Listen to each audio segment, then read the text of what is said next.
உனக்கும் எனக்கும் சரி பாதி. கண்களை வருடும் தேனிசையில் என் காலம் கவலை மறந்திருப்பேன்.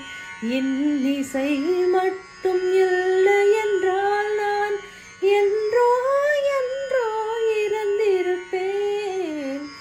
எவனோ ஒருவன் வாசிக்கிறான், இருட்டில் இருந்து நான் யாசிக்கிறேன். தவம் போலிருந்து யோசிக்கிறேன், அதை தவணை முறையில் நேசிக்கிறேன். கேட்டு கேட்டு நான் கிறங்குகிறேன், கேட்பதை அவனோ அறியவில்லை. காட்டு மூங்கில்